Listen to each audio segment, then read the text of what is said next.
Welcome to Phoenix Sim Sports. Takes the win at Le Mans. What a performance. Absolutely incredible racing. The wait for season 16 is over. And with that, new challenges arrive.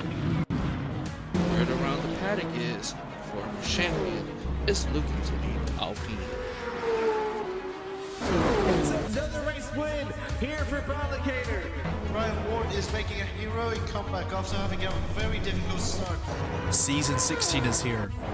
10 rounds, multiple circuits. It's the ultimate test of skill and endurance. From the first green flag to the final checkered, only one can rise above. Speed, strategy, precision. The smallest mistake caused it. Only the fearless will rise above. This is Phoenix Sim Sports. Season 16 begins now.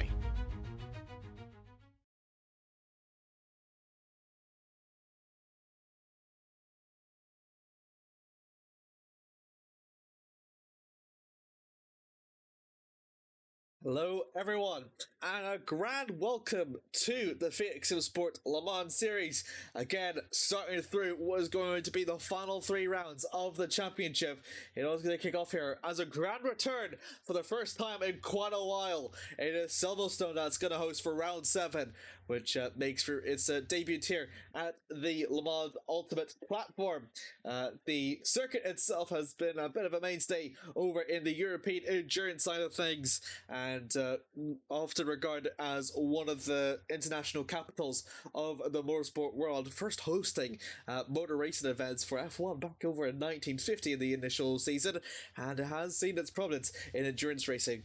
Well, ever since then, it has been come and go in the World Endurance Championship, but in the European Le Mans Series, it has continued to be a mainstay and attracted a wide variety of crowds, so much so that WEC is expected to make its return very soon in the very coming years, and with that, a very exciting proposition comes up ahead for today's race.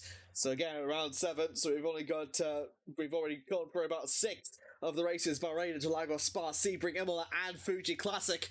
It's gonna make the only time we leave the European continent now, as it's going to be Europe here on out. Silverstone, Circuits de la Sarthe, Portimao, and Monza are going to be the final races of today's race. And a quick look over through to the standings before we get straight over to qualifying. Lorenzo Hendricks holds up to lead 121 points, 9 points. 9 points clear from Kansas Crucial Play, with Ben War over in second, and in third over, and Dove Myers clear over through to the top 4 over there in the hypercars. The GT3s, Bradley Cater still holds on to a win, 4 race wins in a row, he's looking to make it 5. Stuart Brady second, 109, about 70 points adrift from there, with James Booth third, as Everett Klepper completes over through to the top 5 in that case. So again, a lot of cases to see who will come out on top. A bit of new winners as well, some a bit of newcomers as well. And we're going to go straight over for our qualifying, which we are expected to be a bit rainy as well. So I do apologize for the very rushed qualifying, actually. So we will get on through with that in a very short moment. And we see a bit of a spin there with Cameron Rivera in the process. So we will get to this loaded up very soon. And there you go. The should load very soon in a quick moment. But as you can see, yep, there you go. Now it's gone now. Few minutes left over for qualifying. It is raining here at Silverstone. So again, interesting though to see that who will come up. So Cater currently holds as the fastest 2:12.92. He's about nearly 2 seconds clear of Rivera, who's softly down behind and did spin. Brady down behind, 2.8 in third, with Mass 4th, Warmstadt 5th, Shimura 6th, Bellman 7th, Klepper 8th, DeCock 9th, and Raul Pagdil rounds off through the 10 slots here for qualifying here at the moment.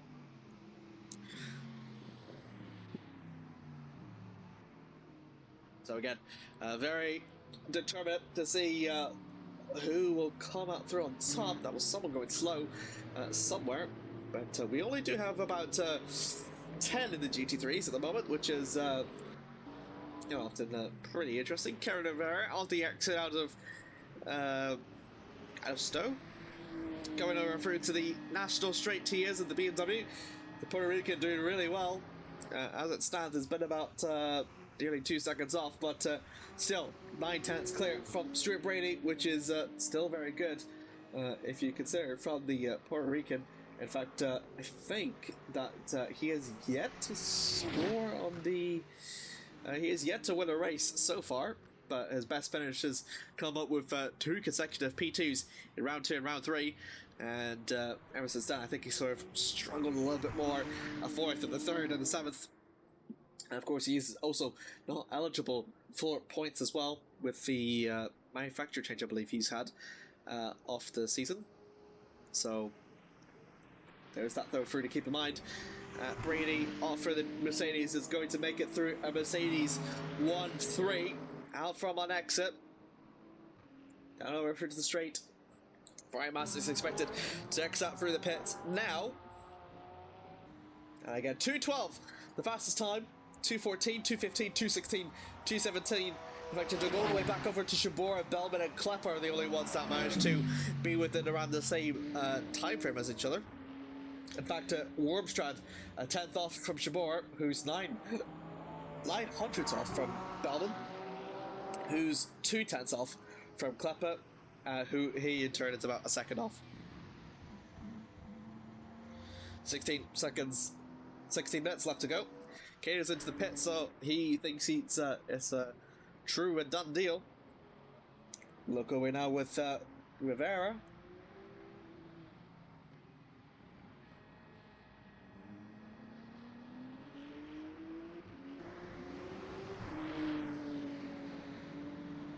I believe the only one that's going to commentate for you today. Claire says, hello, Maxi Belgi says, yay, Silverstone's time, gonna be empty, Ash, cannot process weight because of 24 hours of Le Mans. The splits that's happening today by the officials. So for all those that are doing that, I know a really good best of luck. And thank you, Maximo, as well for the resubscription for Tier 1. At Athen and Swan Taverns that have followed. Also, big thank you as well. Of course, the ELMS layout does utilize the national ones rather than the international ones, which is why the pit lane comes up so very early. And that will be qualifying over and done with. Claire does says, hello, Amir and company, followed by the, I can only imagine, Squid. And Eric Johnson says, Ray will make this very interesting. It really, really does. I think it's not that doesn't make it interesting. I think it's just a lot of people are a lot less prepared in rainy conditions than all the others, so that makes it like all the more difficult. Hasn't been well, lots of improvements across all the board. Wormstrad is first one going up for a head. Mass now approaching now for Stowe as he goes through to the first sector.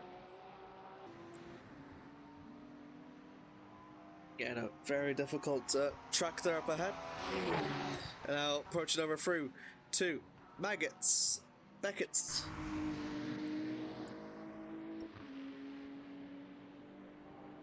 Masters currently only on to 4th now as it stands. Lap time over from Wormstrad, it's 33.1, which is about...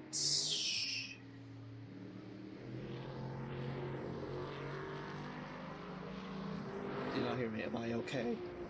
I think I should be fine.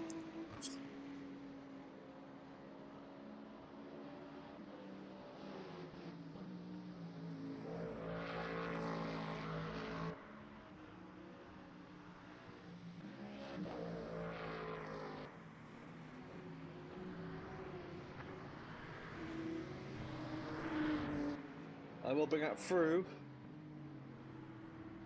It's fine, don't worry. Yeah, so far as it stands,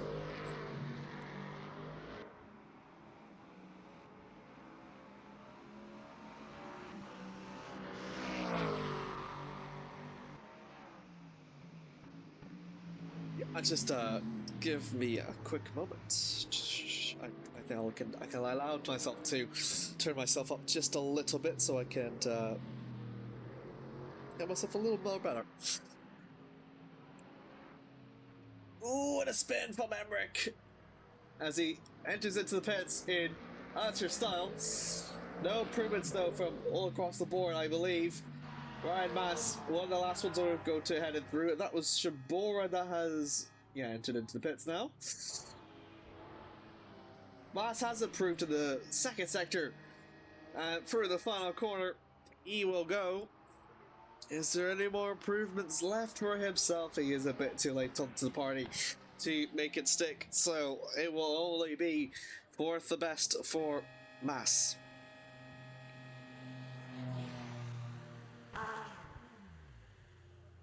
That is it.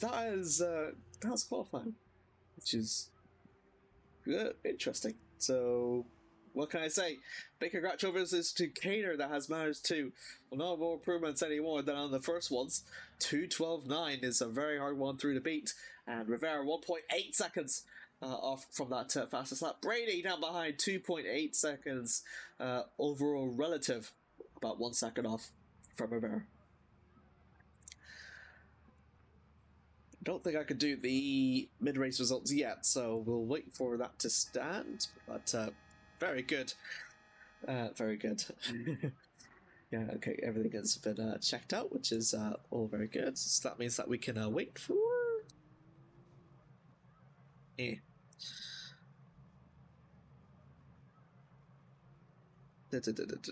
Livery.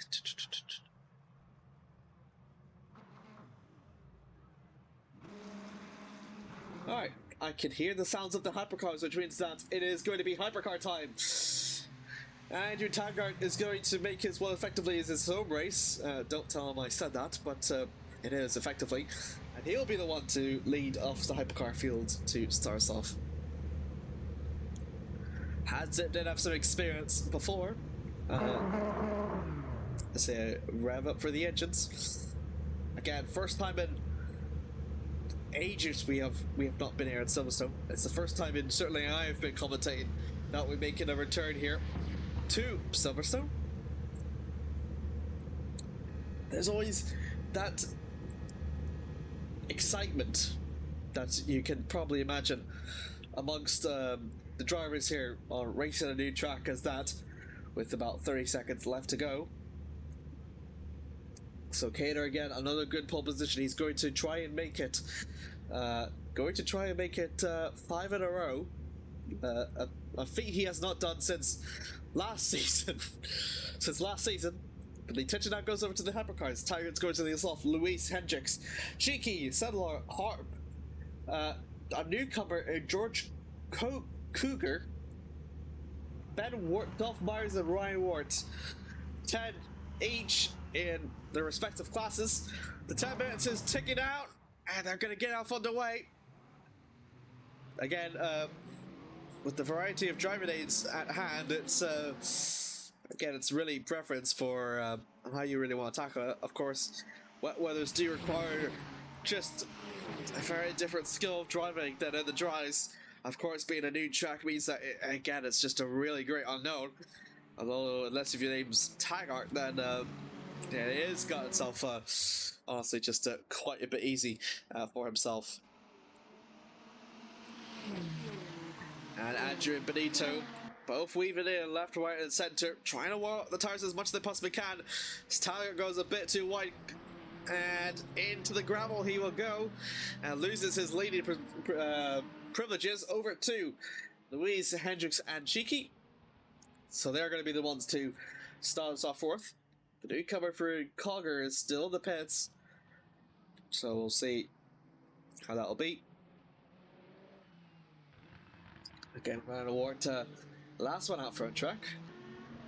Still going on it. And here we go. Luis is going to be the one to start for the flying up now. Running aboard with him. Oh, goodness me, I haven't already yellow flag anywhere. That is Hendricks. That is going really slow. Off of the racing line, and that's going to make his first racing line compromised. And George Cougar has finally exited out on the pits now.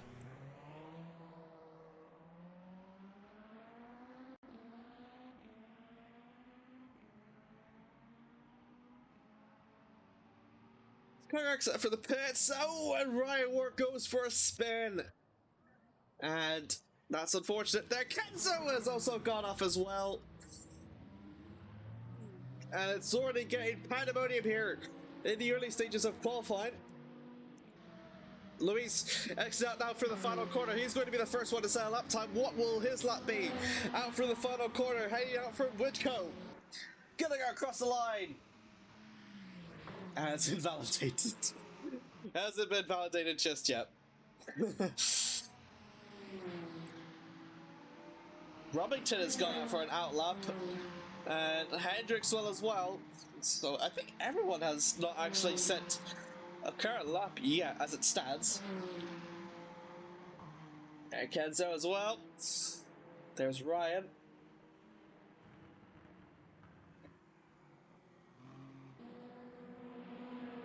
And Shabor now approaching over through to the S's. Again, really, not to the S's, to Abbey through the farm. Again, just need to really trust the grip into the tyres. Thought I saw some incident somewhere. Ryan Ward goes for the line to start for his final up. That's Mitchell Louise.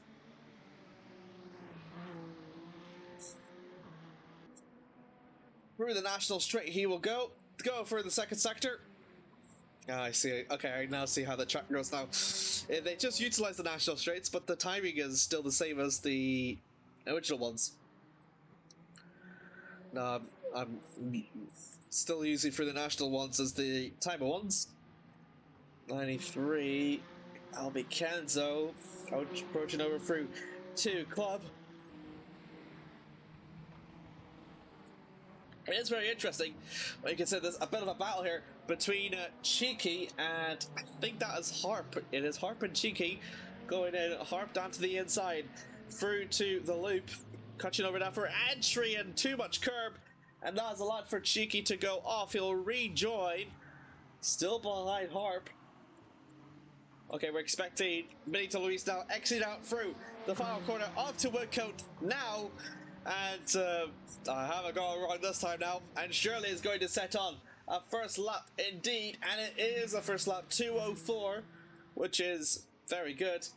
And Andrew Tiger next one coming for the cross the line 2:05. This looks to be very strong actually. It's one of the strongest performances we've seen from Andrew thus far. Cheeky, with the struggle that he's had from the wide line, has gotten himself into overall 10th, which is sick. Benito Luis, Ben Ward has managed to go across the line. What a chance for himself to get another win under his books with a 2:03. Mackenzie responds with a 2:02. And being up 2:25, so he's struggled massively out of it. Ben Ward coming up for the final corner now, almost. Just the final section left to go.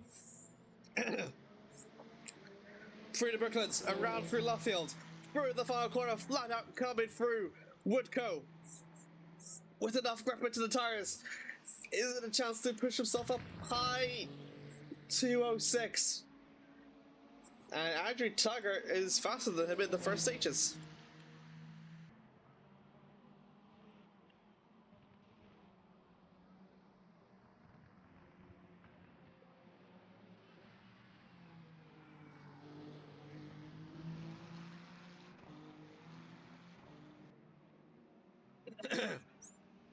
Apologies.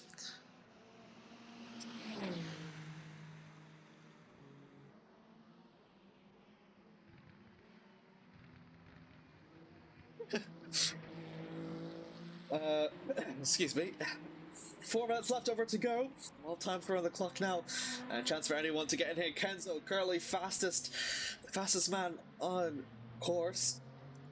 Very good actually from Kenzo. A chance to reclaim. Back over, yellow flag somewhere. That is someone going very slow. That is Sedler. All over backwards, coming out from entry. Approaching over through to the Wellington straight. I think he might have overcome it just a little bit too much, but he's got himself going again. Louise goes for the line, 2:04.6. I'm not sure if that will be an improvement, but Andrew Tiger has improved. And he will beat Benito Louise to get himself 4th. It's the impressive qualifier that we've seen from the Irishman thus far. Any more improvements though across the board? Lorenzo exit out for the final corner. I mean, the fact that he's got himself up into the top 3 after his initial mistake has been a really, really good sign from Lorenzo. Although his first sector not showing, will still stay 3rd. Kenzo Crucial playing 500s off. Will have another go under his belt. Ben O'Rourke just up ahead. 2025, 2026. Separate between these two. Coger is not exited out for the pits, neither has Dolph Myers, even though they both have Robington's exit out through on the blacked out hypercar, which is very sweet.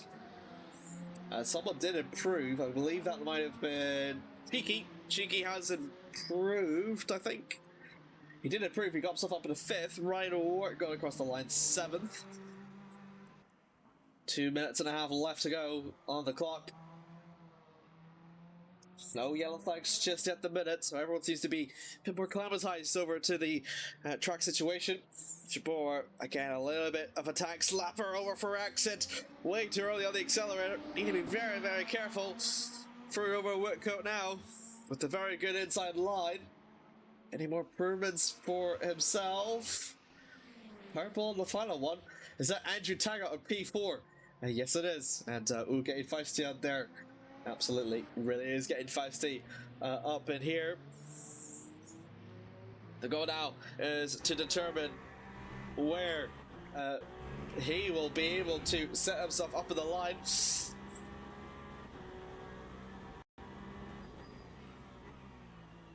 You can really see the rain and just how much it affects the race line here. But Ben O'Rourke, he knows he's got Kenzo breathing behind him. Could be a little bit worried about this in this regard, and he spun! Ben O'Rourke, the provisional pole sitter, has spun! Is this capitalization for Kenzo that we're witnessing here? Through the final corner, Kenzo goes. Yes, he will! He will take provisional pole by 5/10. Lorenzo also improves by 1/10, and that mistake could have been costly for Ben O'Rourke to get to a pole position here.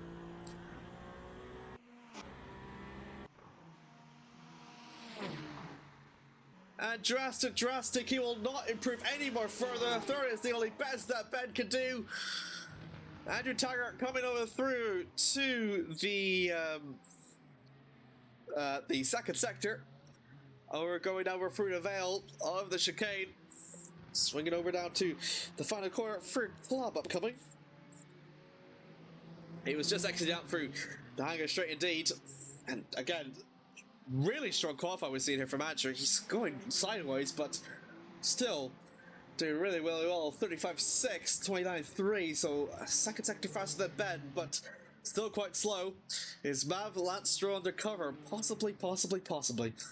Why is he so good at quality in the rain? Probably because he knows better than everyone. Oh, yellow flag somewhere. Who could that be? It's hard to tell. Chabora, Wart, and Robington all in the pits now. That is Sadler. Exiting out Crevel. That is the checker flag dropping, and qualified has come over and done with. Benito Luis coming out through to the final corner. Exiting out through Luffield, Woodford Rucco. Improvement for the Angolian to bring himself up higher. No, he cannot. And he will stay through and sift. Cheeky. He's axed out for Whitco as well. Is the BMW driver going to improve? Chance to maybe bridge the gap between himself and Andrew, maybe. Or displace it. No, it will not be. He will still stay in 5th. Lorenzo goes for the cross the line! And he will take provisional pole as it stands. And Kenzo enters in the pits. He decides not to improve. He has not improved, which means that Lorenzo has taken pole position here.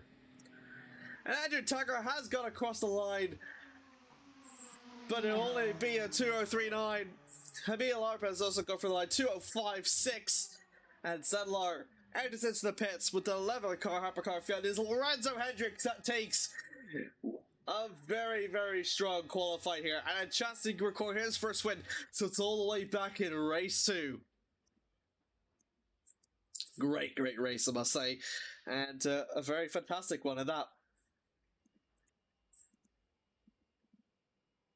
And now here it is, the qualifying results. I hate ad breaks with everything here, and I'm very sorry to hear that, Johnson. Hendricks, a fantastic pole position through to his name with a 2:01.721, 2 tenths clear from Kenzo Crucial Blin, who almost looks certain to be the pole sitter here. And Ben Ward, with that very costly mistake at the final end of qualifying, means that the best he could do is only third, but still just about ahead of his brother's teammate Andrew Tucker, who records his best qualifying results in the hypercar class in my recent knowledge, ahead of David Cheeky 5 tenths off from there at 5th, with Benito Luis 6th, Ryan Ward 7th, Emil Arp 8th, Jacob Shibora 9th, and Yannick Sadler complete over through to the top 10. With outside for the top 10, it is George Romington over in 11th. The GT3s, a very different story, though. Bradley Cater has very well dominated the GT field during qualifying with nearly 2 seconds clear of Kevin Rivera in second place, with the Strip Brady making a Mercedes 1-3 as it stands, with Brian Mass and Kevin Rivera BMW 2-4. Emmick Wormstrad outside from the top 5 with, in 5, and Shibora in 6th with Sever Klepper 7th, Bellman 8th, Roll McNeil 9th, and then Howard de Kock will complete our approach to the top 10 by in 10th. 21.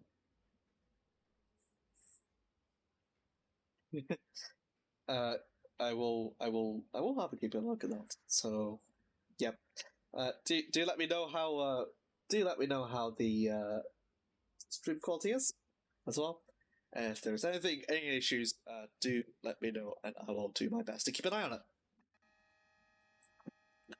The horn has sounded, and that means that we're going to expect to see.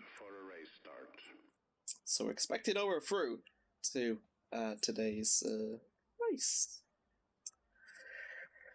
Quick minute cooldown. And, well, a lot of things can be said over here for who could come out through on top.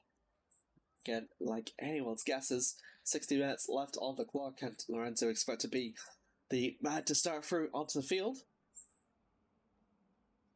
We will have a look over to the start of the race. Again, thank you very much to Aztec for our suppliers for sponsoring today's race. As per usual, use the code over for Phoenixes, but for 5% out a discount. But we'll look over through to the starting order with 35 seconds left over to go. Lorenzo Hendricks holds on through to an all Peugeot front row, with Kenzo Crucial Blin holding alongside P1 and P2 respectively for each. Ben Ward following through down behind has Andrew Tiger recording his best qualifying results over for row 2. Down over for the row 3 is David Chico just ahead for Benito Luis. The man that was on the lead will have to be over in 6th, with Cheeky down behind him, well behind in 5th. Ryan Ward struggling a little bit, but still pretty good for himself with 7, with Emil Arp following along for in the Cadillac in 8th. Jacob Shibora, one of the last of the BMWs, will have Sadler to keep for company in the Aston Martin at their home track here. George Robington completes our fruit to the Ferraris at 11th. Then Bradley Cater through to the Mercedes, on for the first row. While Shaw Crawford with Kerry Rivera, with follow through with Straight Brady, makes it over through that Shane as they follow from behind. Brian Mass for the Porsche, and the Mustang of Wormstrad comes through behind, overall 16th. Then it's Shibor, 16th, 17th for the Mustang, so they share the row. Same with the BMW of Klepper, along with Velman, all BMW as well in that guard. And Royal Pegdeal completes over through to the top 20. Outside of that one is Howard de Kock that completes over of the complete order of today's race. We're back over at Silverstone for the first time in what seems to be quite a long while. Lorenzo Hendricks is going to be the one that kicks off through the festivities of the endurance activities in Silverstone. We'll have Kenzo Crucial Blin to keep over through company, and also further down from behind is also Bradley Kane that has got Kevin Rivera to also keep through with company in that regard as well. So 2 very exciting classes with a bunch of possibilities. Anyone's guesses to determine out who can come out on top. Can Lorenzo record his first win since race 2? And with Kenzo and Lorenzo both being championship protagonists as well this season, it's going to really influence the championship battle for this season. And the green flag drops are underway here at Silverstone.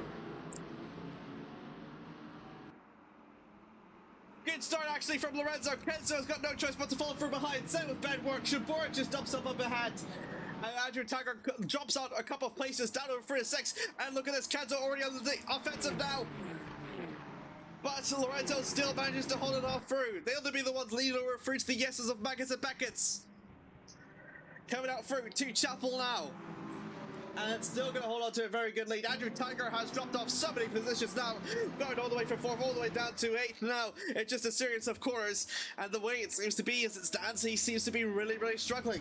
Then Ryan Ward also struggles quite a lot, as well as he's under pressure from Robington, but no positions to be made just yet, as Hart almost looks for a pressure, but to no avail. And look at this, Kenzo looking down over the inside over for Vale now. Lorenzo has stolen it to the inside line, squeezes up just a little bit, nearly going 3 wide, and from the exit going out from Club now. Kenzo holds onto the inside line, still holding on in, and the two Purchasers are going to go wheel to wheel, banging on action here, coming over for the Hamilton straight. Look at this, Ben Ward's looking for any way to get invited into this, but Lorenzo denies Kenzo. Actually down through Abbey, straight over down through Farm. It's Kenzo going to go over through. Ben Ward goes off for a track. Ray joins in, makes contact with Kenzo. And it's going to take it out from Kenzo's hands as he's gone backwards for Village. And that has been a very costly mistake for both Ford and for Kenzo. Because that space is real truly in down over Ben's head now. And Shibora is the biggest benefit of all of this as he's promoted to the BMW up into P2.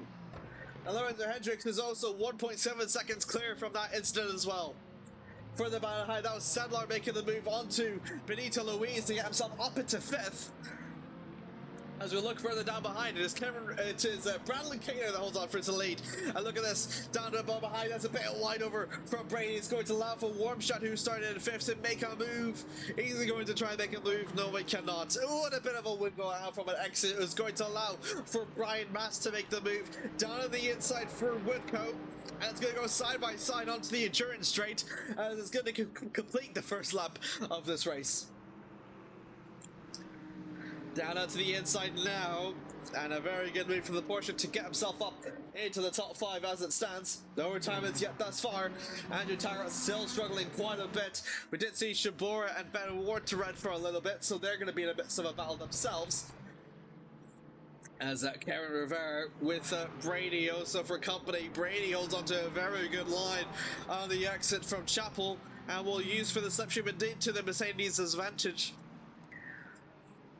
Utilize as much for the angle straight as he possibly can now. Moves to be made yet. Yellow flag somewhere. Is that Remington going slow? That is Remington. Has gone off and proposes for a first retirement on the exit out of Stowe. Oh, here we go. And here we go. This is going to be the mission for P2 now. And look at this. Brady holds on, cuts on down through Vale, swings it around through Club. What a fantastic overtake. Holds it on through. And look at this. Kevin Rivera is going to do everything he possibly can to give in, but he possibly can't. Stuart Brady promotes himself from up into 2nd. And what a great fight this has been. Ryan Ward up for head. That is someone else going on. That is Harp. Harp is also off. So a lot of replays we have to look over through in the context, and the Lamborghini cannot get driving, and will pose for another retirement here. Warp shot under the pressure from Mass. Mass looking over down for the inside, but couldn't quite make it out from on exit. And Clapper down through behind. Maybe trying to take advantage from this. Out from Antry they'll go. Straight down for the 1-2, straight down they'll go. It's the BMW versus the Porsche. Two German manufacturers here, battling out here in Britain. And look at this, Clapper going to have a look down for the inside of Mass, but Mass will not budge.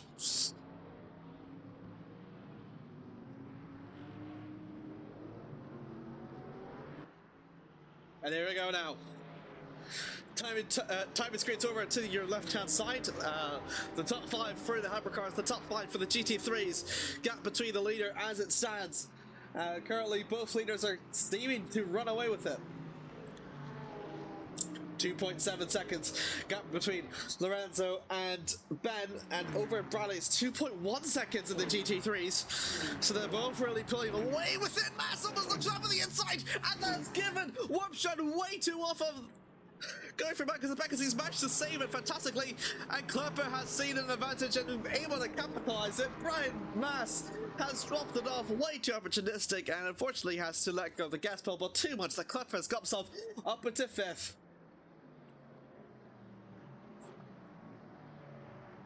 Two retirements though thus far, both the hypercars. Harper and Robington Ooh, Klepper's gone way too wide. Mass almost tries to look down to make it move, and it will do so. Through the veil, they'll up come now. Mass later on the brakes as well. I think she just has with enough speed even made it before the corner even happened. And my sources say a right turn. Yep, indeed. Mass gets herself up into the top 5. Klepper too much on the sausage curb. Almost loses it and in tears, and with the slipstream now holding on down through to the outside line, heading over down through the F1 turn 1 down into the inside line. Mass tries to defend, but not quite much, and Clever's gonna go through. They both make contact, and Mass goes round, and he'll hit the wall.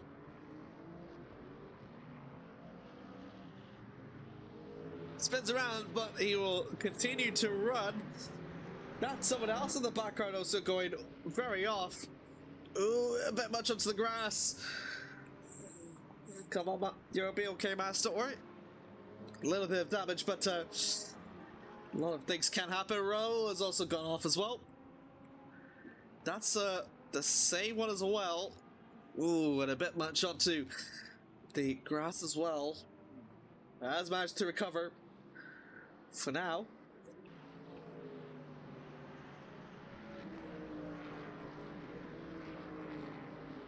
What happened to the back? Okay, I did promise, Claire. I did promise. Let's have a look over through the replays now to see what happened.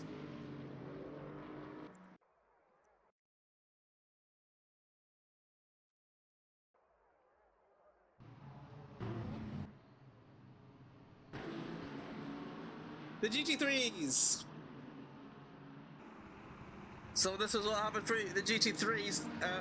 Rivera actually led for a brief momentarily ahead of, well, he had led ahead of Brady anyways.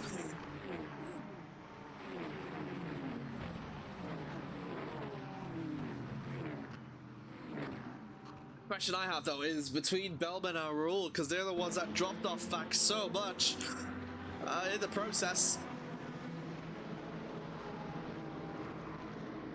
And look at this, out from one exit. Rivera goes and uses the slipstream for clear that is given. He did try to look down for the inside onto Bradley, but Bradley did deny him. And Brady, I think, tried to capitalize it. Out of the hangar straight. That's Mass going way wide. And Rivera having to go defensive against Brady. Ooh, goodness me. And a bit of contact actually coming off through Vale, through the club, out from the final corner, and Rivera backs down. Warmstrand made the overtake on Mass, and that's Clapper going side by side.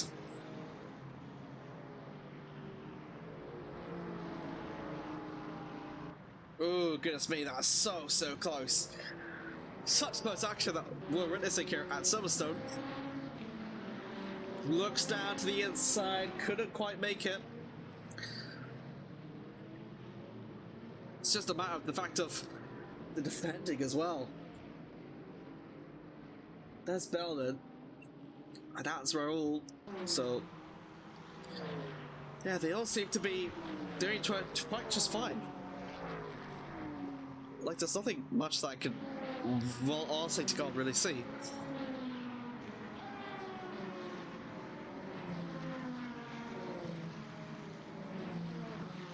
Okay, my question is, Romington, we will have a look over through to that one. Oh, Taggart's gone off as well. Just now, getting breaking news, Taggart has gone off. Oh, Romington's let, is that Emil? It's not Emil. That's Kenzo. So that was the incident we seen between Kenzo and company. Oh goodness me, that is a crash. That looked to be a wheel disconnect. You can see he's always shaking. Jesus, goodness me. Almost reminiscent of Michael Schumacher's crash in '98, I believe. Goodness me, and a retirement there. Emil Arp. Oh goodness me, another retirement here. Ooh, goodness me. So, challenging from Kenzo. This is coming off through to... Oh, that's so much on the grass. Ah. Very, very unfortunate.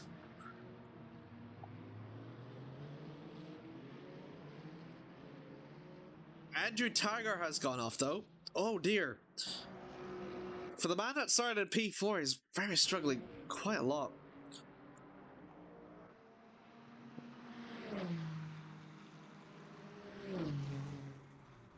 Ah, dear. That's a disconnect from him and Ryan Ward as well.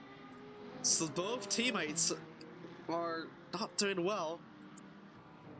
That lead seems to be a bit of latency as well.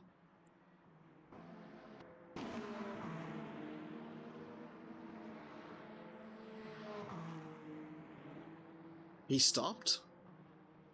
Interesting. And called it quits.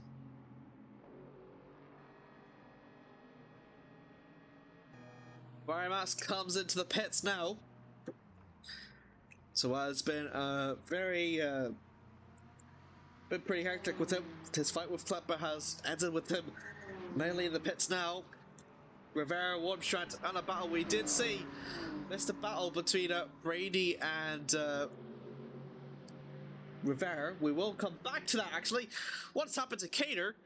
Cater's going slow.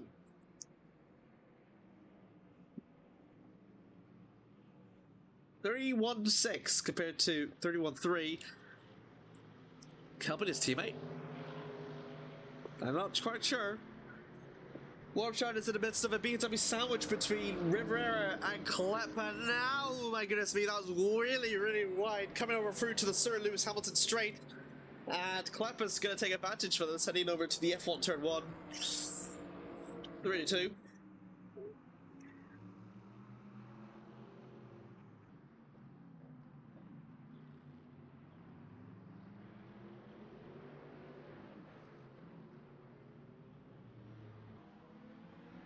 Blue flag's kind of been waved afloat here.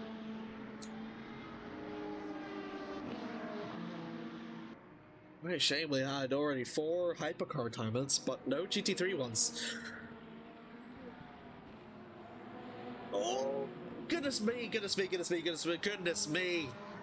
That was so close, but Kenzo's managed to make it stick. As he's now a man on a charge. A chance to maintain anything of his championship charge that he possibly can from Silverstone. It really does seem to be dropping. Of course, Ben Ward is also in the midst of this championship battle himself as well, which makes the contact even more, I guess, upsetting for him. He only managed to record 1 win. Only if Lorenzo does this, he's going to become the first repeat winner since, gosh, like, well, 3. We got 3 repeat winners then in that case. Ironically, they would have both achieved their feats in the last 3 races. Kenzo got his second win in round 5, and Daniel Goshlag got his second race win in round 6. So, if Lorenzo does this, it's going to be the 3rd time in a row that we're going to see a repeat race winner. And Kenzo now, again, the man on the mission, making his move past Shimura through to Baggins, through to Beckett's now. Exit out for Chapel. Kenzo gets it done. He gets himself up into P5. Bradley Cater further down behind on the GT3s, playing for pressure onto Brady's taking the lead. Brady's taking the lead. Wow. I'm surprised.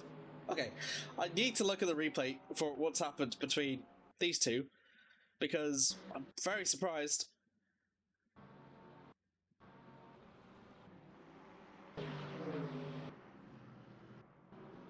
Okay.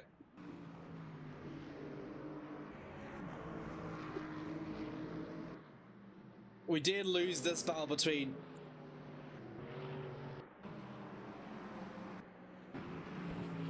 No, we didn't. No, we 100%ed it. Oh, goodness me, this is going to be an intense battle up ahead for Lorenzo and for Ben. As look at this, they're going to go wheel to wheel banging going on.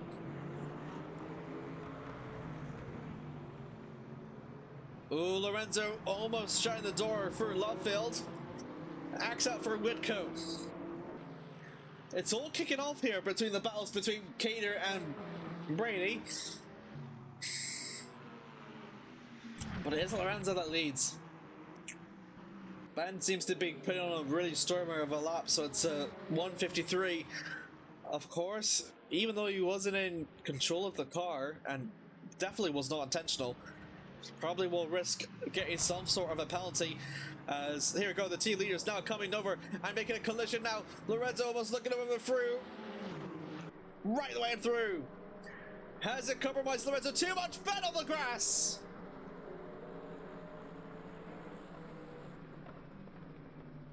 Bradley Cater is retaking the lead out from Stewart though.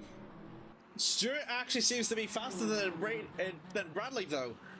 He's a 2:10 flat compared to Brady 2:10.5. I'm not sure if it's a turn of strategy that could be playing a hand here, but very surprising.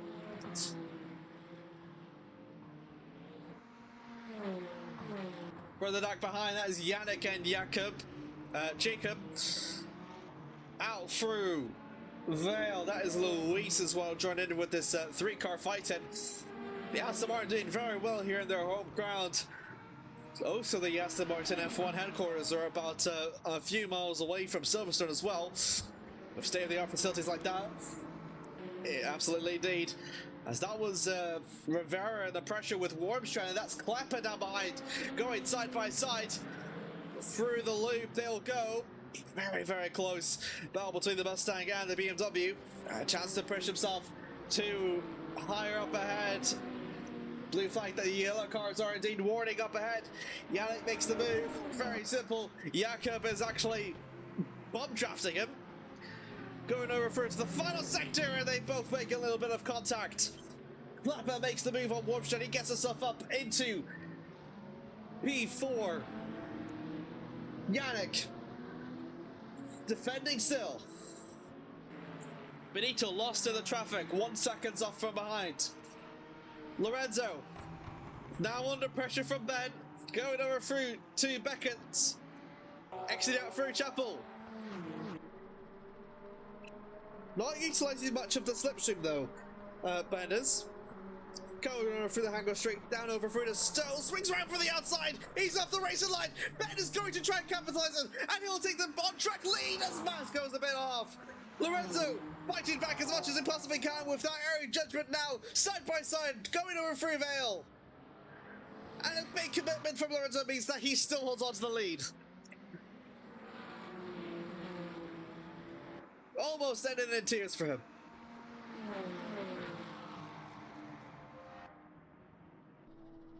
Wormstrand, Klepper still in the midst of their battle of their own. Rivera holding on for his own ground. He's actually pulling away a bit from these two as the headlights flash for Klepper as Klepper goes back over to the racing line to defend himself on Wormstrand.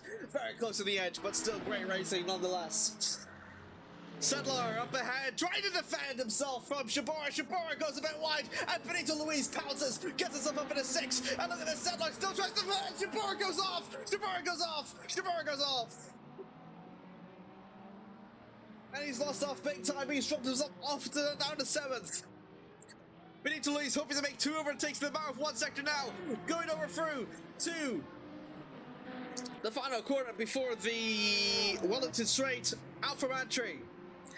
Straight over down for Brookers now. Big commitment there from Benito. And he will get himself up into 5th. That's now tension up ahead between Lorenzo and Ben. 40 minutes left to go. 40 minutes? My goodness me. Can you believe this race? Ladies and gentlemen, I cannot believe it. Someone's being catered. Is the track down right now? GT3 should be doing 204s on the left. Oh, Maverick said VR crashed. Ah, that's unfortunate. That's what explains the crash. So super sorry to hear that. Very fortunate.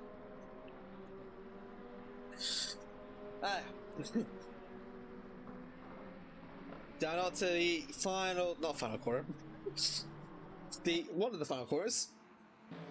Brady still holding his own against Cater. I'm actually really impressed. Cater seems very evenly matched against Stewart, which is even bigger when you consider qualifying that Stewart was 3rd. He was about a full 2.5 seconds slower than Bradley. Harold has gone into the pits. It's going to be the first green flag pit stops that we've seen, as far as I know, to recent knowledge. Brian Mass makes the move past Raul to get himself up into 9th. Still on the damaged car. That is Benito Luis. Still in his charge, trying to push his way off from Yannick as he can. Stewart through the final corner. Left. We'll see now. Right now with Bradley.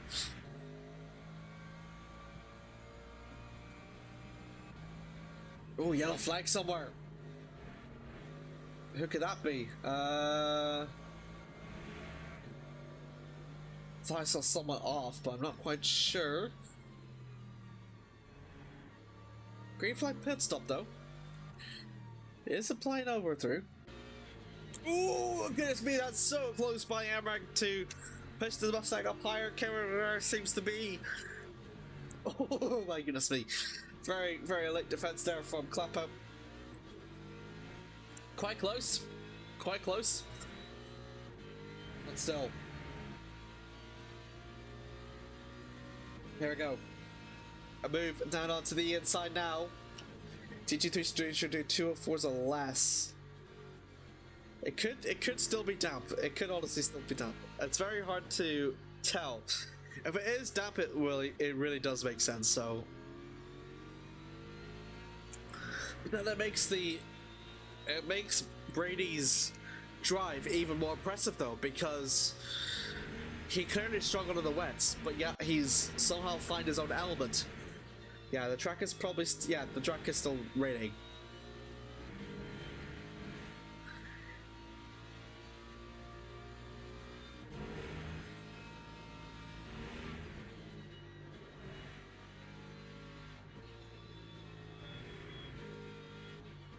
Ooh, gets me very, very late.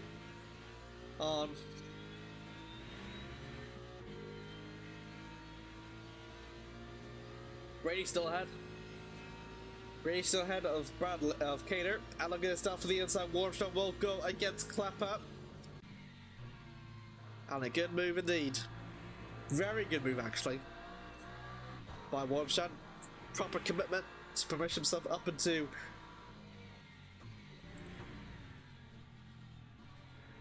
fourth.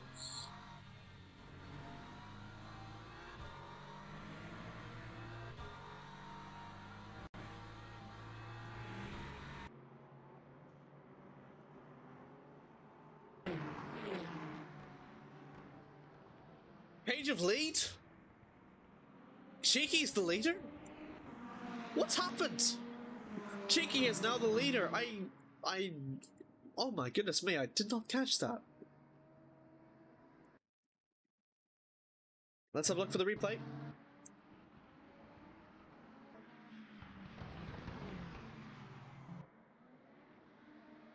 Oh, look at this. Cheeky down into the inside of Ben O'Wart through Vale. Out of club. A great move there by Cheeky. But the move on Lorenzo as well that has led for the past 25 minutes. Ooh, and a cut through the inside. Wow, a very good overtake from Cheeky. Oh, got him and a bit on the grass as well, as he tries to have a look for the move, but couldn't quite do it. Wow. Great move. And Lorenzo, to motor down a second, David in the lead. Very, very good lead actually from Cheeky. Especially we can see where he started. He was nowhere near, he was top 5, I believe.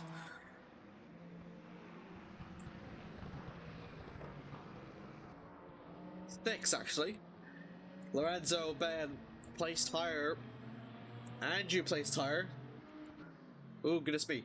And a battle behind between Kevin and Wormstrand.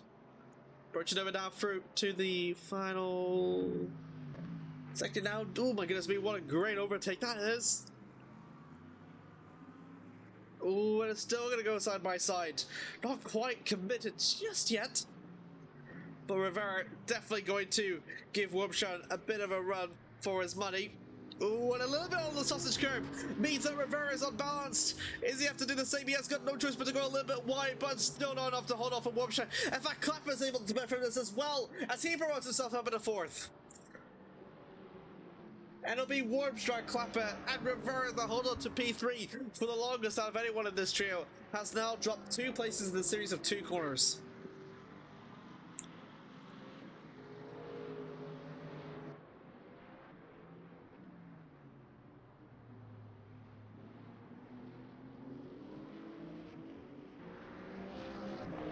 Oh, goodness me, and look at this warp shot! Also able to looking to try and make 2 places in one sector as well. Won't be able to do so, but we'll get close. But I have to worry about Rivera down behind as well, who, if they go side by side, will benefit from this. Warp shot has to make it quick and not make prolong it too much now.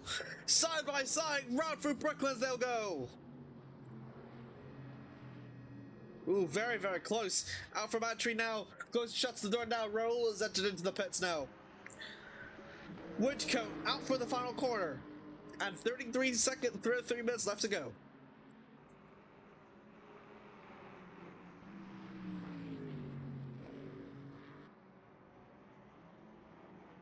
Again, 4 times so far in this race. Hasn't been one in nearly the last 10 laps.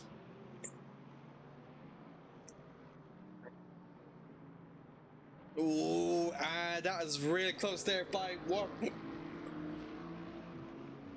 Warpstrad. Cheeky's really pulling away actually when you look at the gap.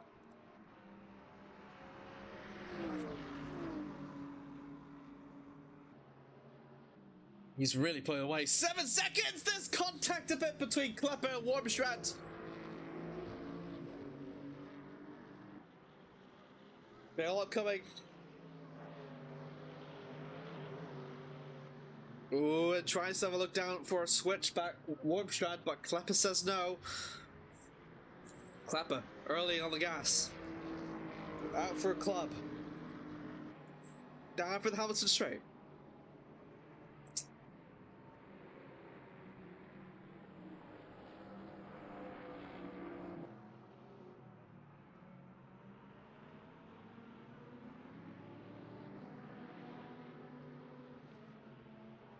Harold also X out for the pits as well, so he's still last, I think. Oh, goodness me! Spin in the background! Who was that?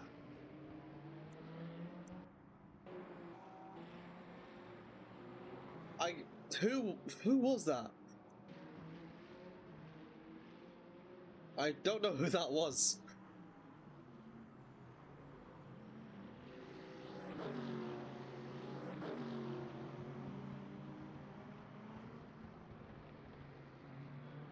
Yeah. Still a bit of time left over to go, 31 minutes. And currently it's been a very exciting race thus far. Incredible. And part of it is because it's rain affected, so thank you very much for that.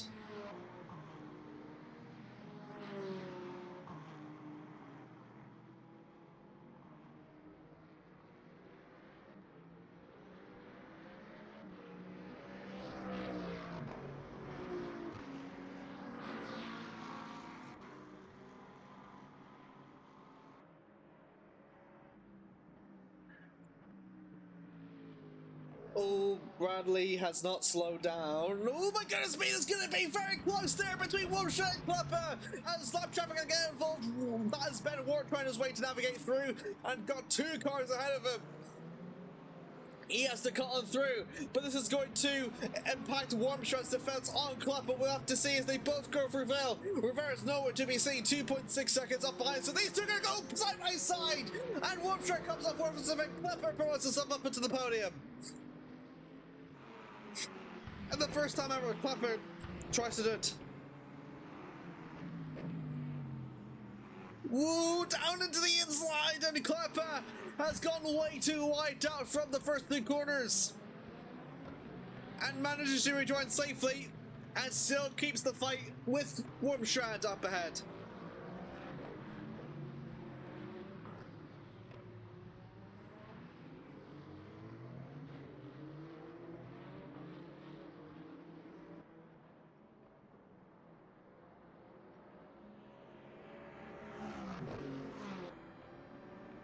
Oh, look at this. Clapper!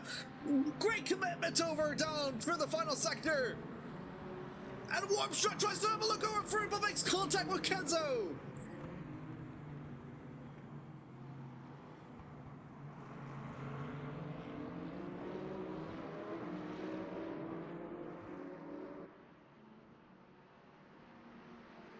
Super close there. As that is Benito Luis making his way through past for the lap traffic. Lorraine is still pulling on here at Silverstone, and it's only getting wetter here. You can sort of see the dry line that is starting to form over time. And there goes Wormstride looking out for the inside and gets Klepper. Klepper has got to get himself off of the dry line to defend, and that has allowed for Wormstride to get himself back up into the podium. Bellman and Shibura in a battle for P6 to further down behind. Shibura for the Mustang, out for Woodco, punching over down for the start-finish line. Through cops they'll go. And they can't go side by side, so he has to stay behind as much as possibly can. It's about just how much you're willing to take risks here. Roll further down behind is about a lap down, and that is Sedlar. Again, because of the wet line, he can't really go out of it too much. He is going to try though. And a good move indeed by Yannick, as still holds on through.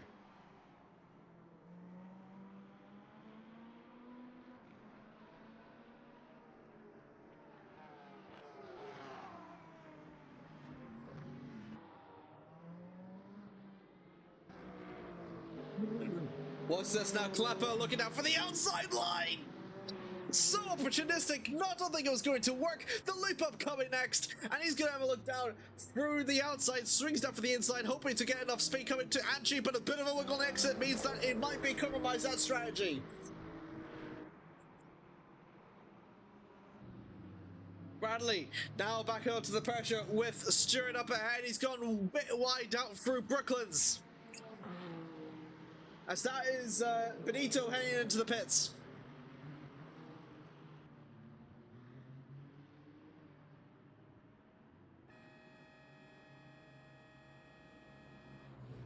Big thank you to all the people that have been watching this stream as well.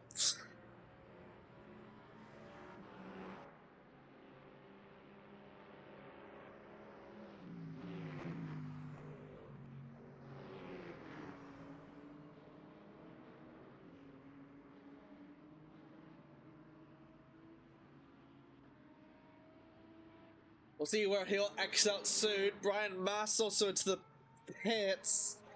So that's a disconnect from Mass.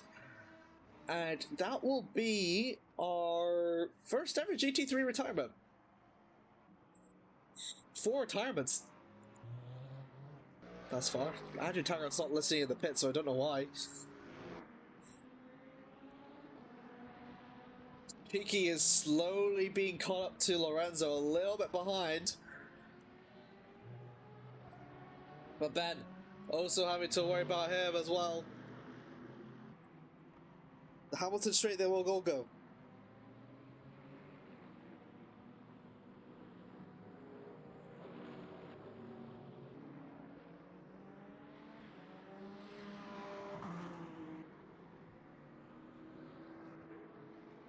Ooh, cuts out from the inside. Not really. Kader has taken the lead, has retaken the lead, but Radia's not done yet. The two teammates still battling it out through here. Exit out through entry they'll go.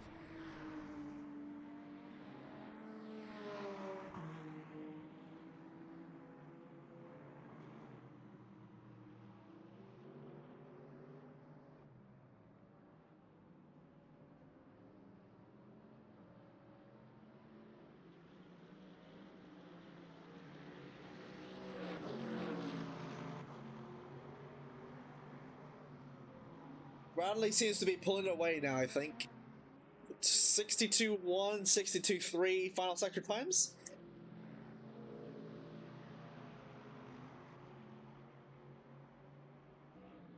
He is going to try to apply the pressure as much as he can, but it's going to be, I think, very hard for Stuart Brady to say.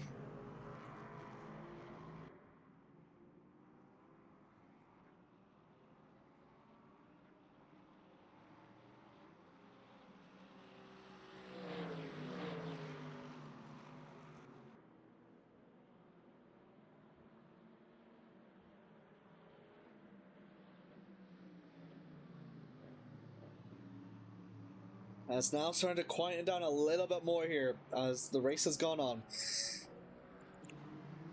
As soon as I just said that, there's a three-way fight here for the lead! And Van Wert David! Cheeky gonna go in, Lorenzo's retaking for the lead! David Cheeky trying to defend from P2, at least as much as possibly can. Think pushing aggressively has not worked out for Ben Wert, trying to down for the inside and heading over through Brooklyn's Luffield. Brooklyn's heading over down through Luffield, upcoming now.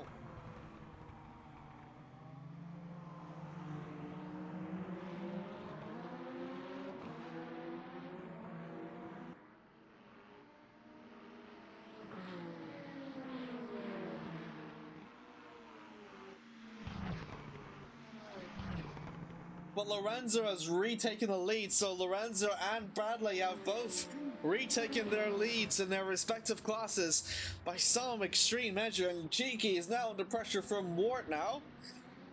It's really seemed like Cheeky has changed strategy or has gone really conservative, because it's 27-5 for Cheeky, 28-1 by David, sorry, 27-5 by Lorenzo, 28-1 by David, and Ben is a 27-8, so he is going really slow. Ben Wart hugging down for the inside line, a bit of a wick on the exit out from Shibora. Ben looking to capitalize, threading over for Vale, he spins around again. Is it going to be contact? No, it will barely just avoid Cheeky, but Ben Wart sees himself around again.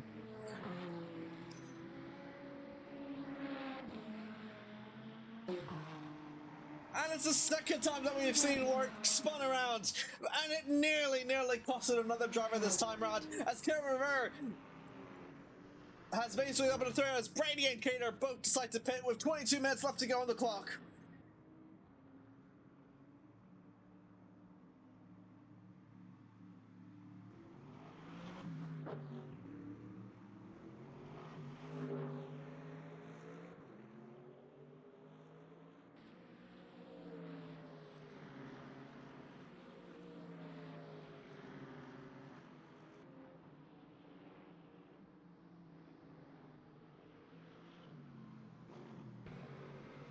Enzo, from his incident earlier with Ben, has found himself all the way up in the fourth, which is good. He's about 11 seconds adrift from Ben, who after that mistake now has it's kind of very hard to see himself back up into the front picture. Wormschrag, Kleppe, Rivera now the top three and for themselves as it stands.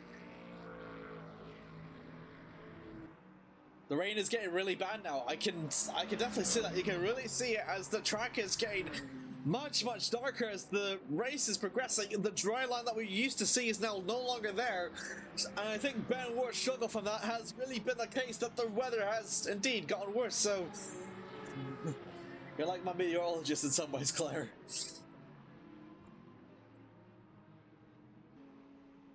No retirements though thus far.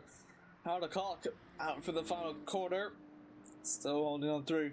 There's been 16 cars left on the track.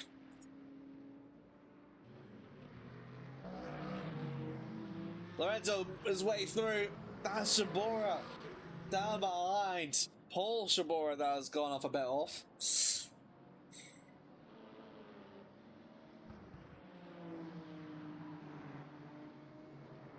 Or cops they'll go.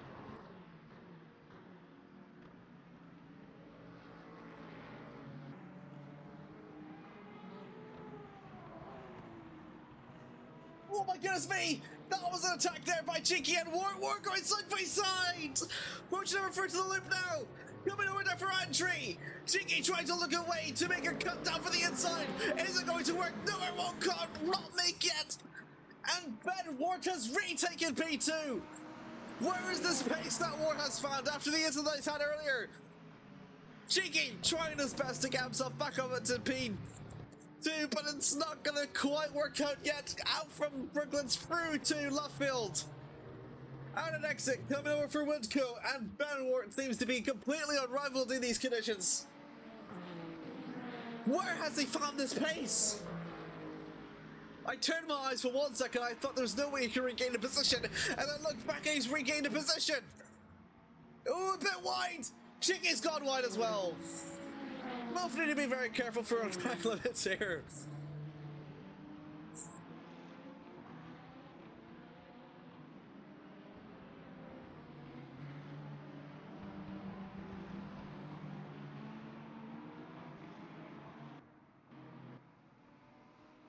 Enzo 1.1 seconds ahead of David as well. Is Ben catching?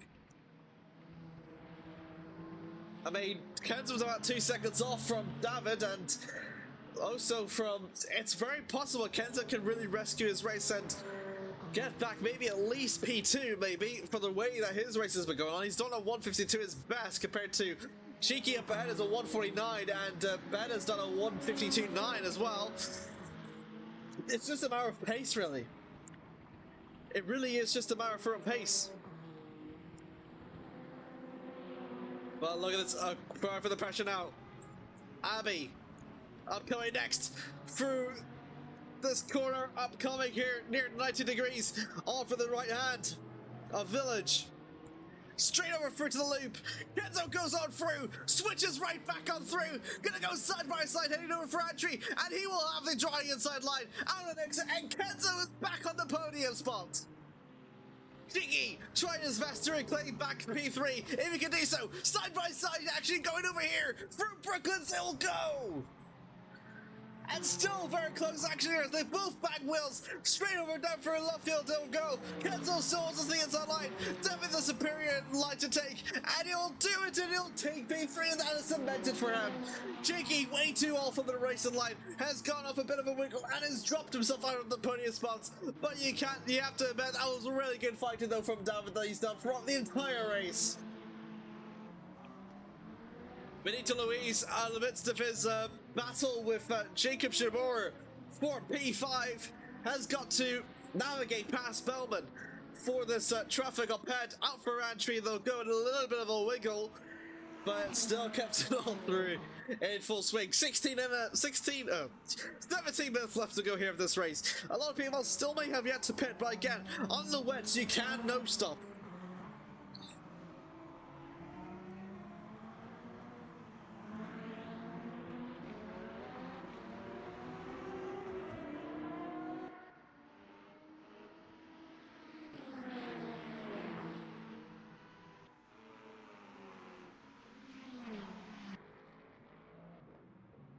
Warmchan still leads, Klappa still second, Rivera still third. They still have yet to pit. They could be going for the long stints here. Could be possible, but Kaner is though behind. He's about 21 seconds. So he's got about that amount of time. If they are no stopping, they have to do that in the span of the GT3. So they could be very hard. Because, what is this race? Here we go, Luis and Shabor for P5 now. Luis has now managed to catch up to Jacob now. And can he make a move onto the highest placed BMW hypercar driver down over through the Vale now, through the chicane they'll go. Swings on out, going right back over down through Club. They've all made their scheduled pit stops, not scheduled pit stops, their pit stops for the race. The rain really intensified, and of course as the race progresses on, those threads into the wet tires, that's going to make it harder to grip it up through Luis, right down onto the inside line, and will make it as easy as he possibly can to get himself up into P5. A great move there through Village, and he will surely make it stick.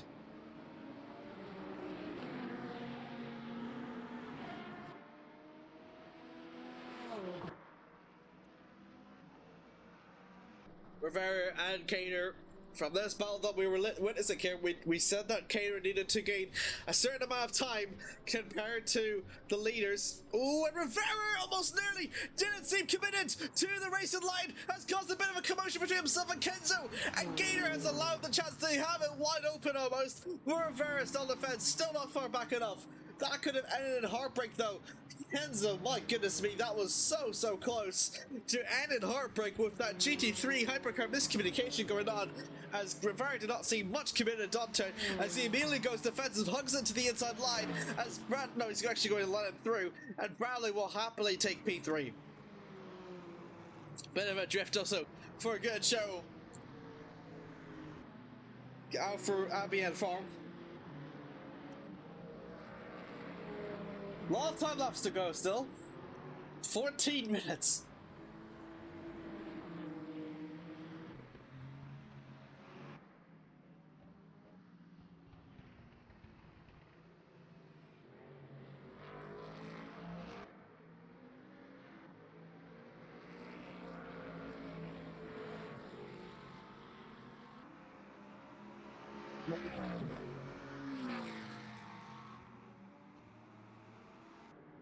Anyone's guesses though.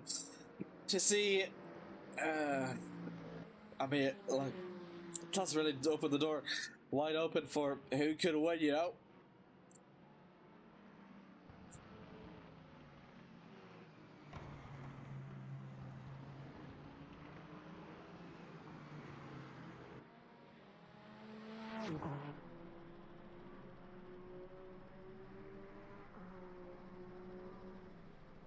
We have a pit stop in Cheeky that has been in for P2, but has lost out through, so a pit stop could be a good call for him because it did seem to be struggling very immensely on those tires.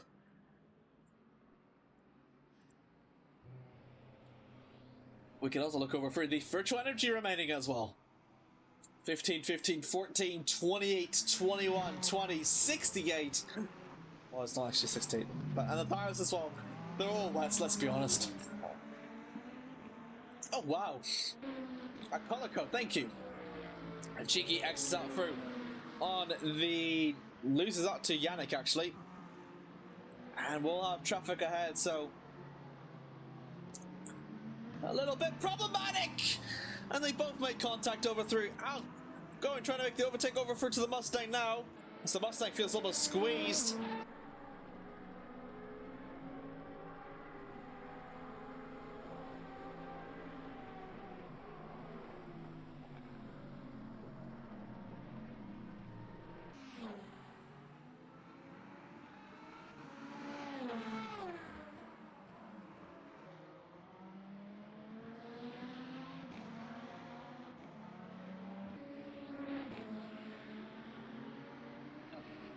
Apologize for the pauses, ladies and gentlemen. I'm trying to have a breather here for a while. It's been an absolutely barnstorm of a race here.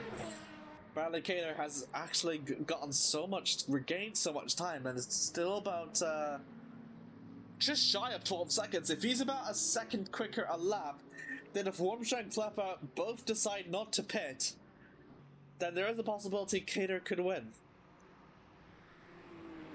Brady has never seemed to replicate his fast time as much as Cater has done so on these new compounds, as he's still languishing over in fifth, about 31 seconds off. But actually no, Bradley Cater is 8 seconds off. My apologies. So he just needs to find, well, less than a second a lap. Less than a second a minute. 2 minutes 10.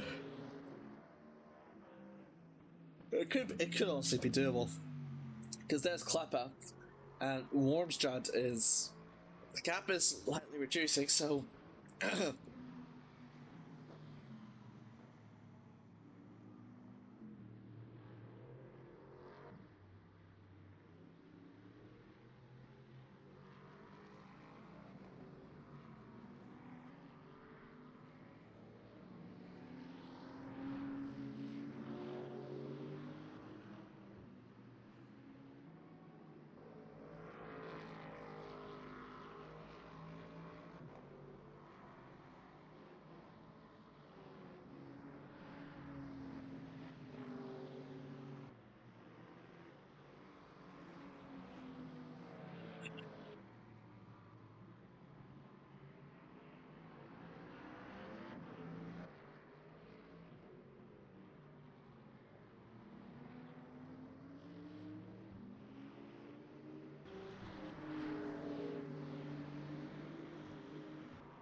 Cater now cut off into the inside line.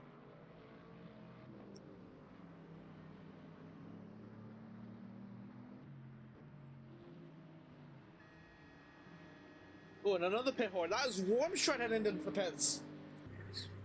So my proposition is not worse. That means that this battle between Klepper and Cater is indeed for the lead. Davry Cops and Cater cements it. But Wormstrad heads into the pits very last minute. 8 minutes left to go. Don't think You can't tell if he was planning to stay up or not. Very hard to tell. As Harold's still in. He's still in. Gap between Ben and Lorenzo is now cut down to 1.2 seconds.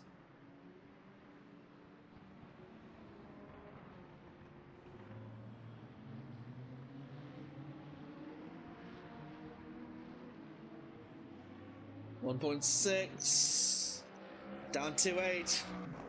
Lorenzo's catching.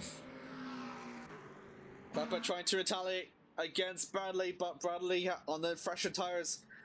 I think it might be a sign for Clapper to pit as well. If Clapper's just fighting with Wormstrad and Rivera, Rivera might be looking for staying out. Maybe. But Wormstrad's almost a guarantee.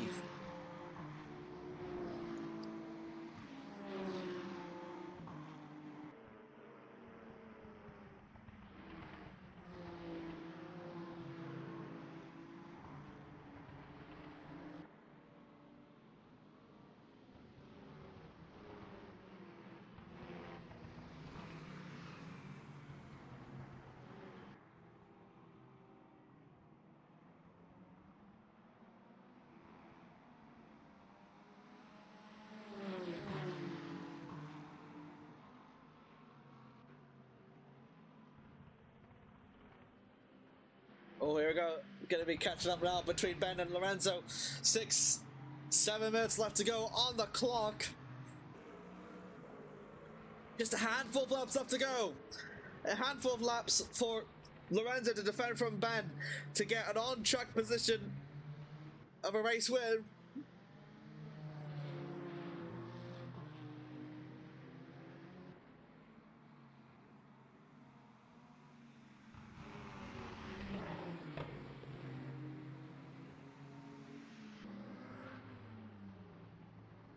Ben looking to capitalize later on the breaks through Village.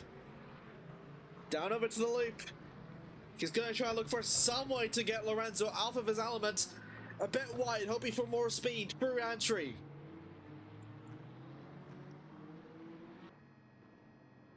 Out for an exit. Through the straight.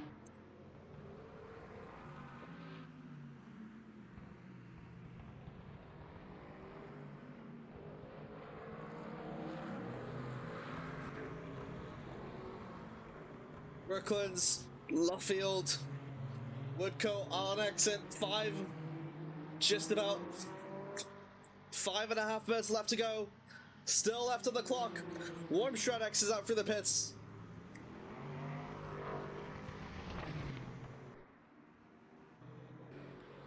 Again? It could be again.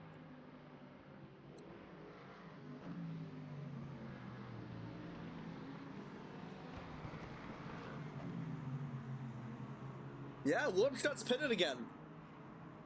That's worrying. Kenzo X is out for the pits. So he's made a scheduled stop as well. So Lorenzo and Ben are both the drivers not pitting. As Kenzo gets a drive through. And that might be a way. I don't know how much time that will cost him, but definitely will escape him over through. As Lorenzo with Ben Ward being on the revolve and still goes sideways from the lap traffic up ahead. So close. 4.5 minutes left to go. Again, anyone's guess is to determine who can win. On track at least on this Titanic battle. But see them over! Is that Kenzo gone to the grass? It's Kenzo gone to the grass! And from Village they'll go! Ben sends him through, but he spins around again! He spins around again for the same corner as he did in the earlier stage of the race! And that surely would mean that Lorenzo will win the race here at Silverstone! Another costly mistake from Ben! Has denied all chances for him to win the race here at Silverstone on track. And it's so heartbreaking for the man that almost looks certain to be a new championship leader here. It's so sad for the Englishman. But it's great news for Lorenzo as the German will be 5.5 seconds, 3.5 minutes left to go. I cannot believe my eyes, ladies and gentlemen. I cannot believe my eyes. Wow. Lorenzo's in the pits! Lorenzo's in the pits!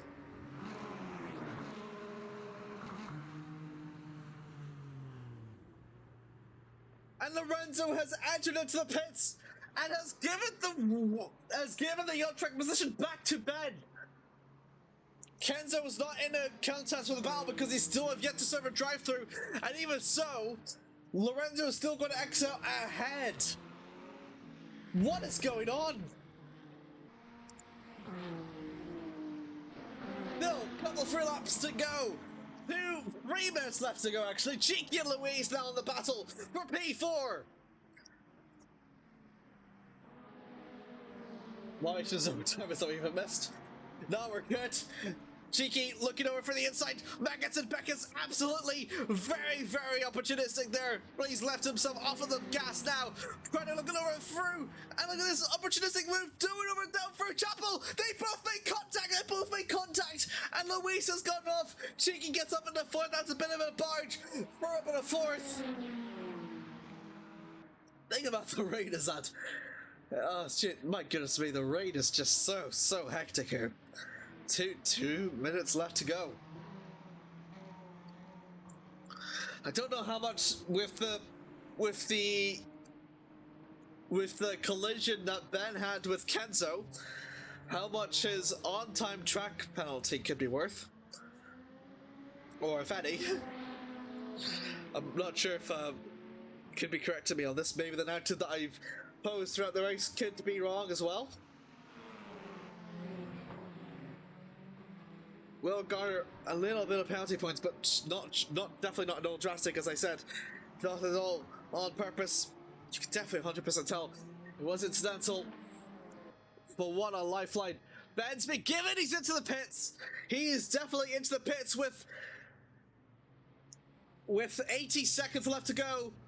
He could not leave it to the finish. And all he needed was just 1 lap. And that would have been his.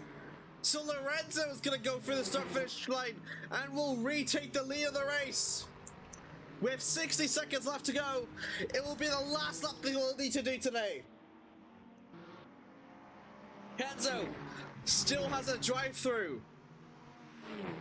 If he doesn't serve the drive-through, it will translate into an on-track penalty, I believe. A timing penalty. So Ben and Lorenzo and Kenzo.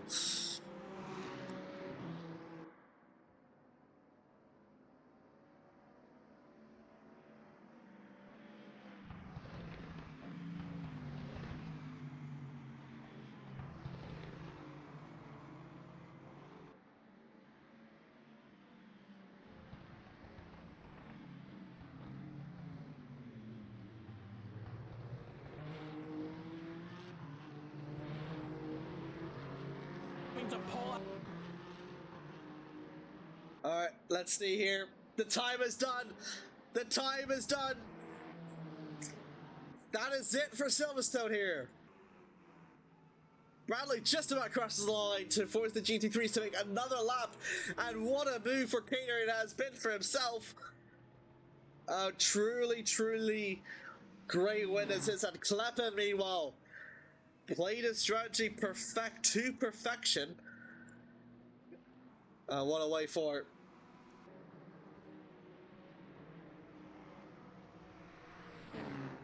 Kleppen, the only one. Kleppen and Rivera both made no stoppers and have paid off massively. Lorenzo through the final corner. He is going to become the third driver to be a repeat winner here.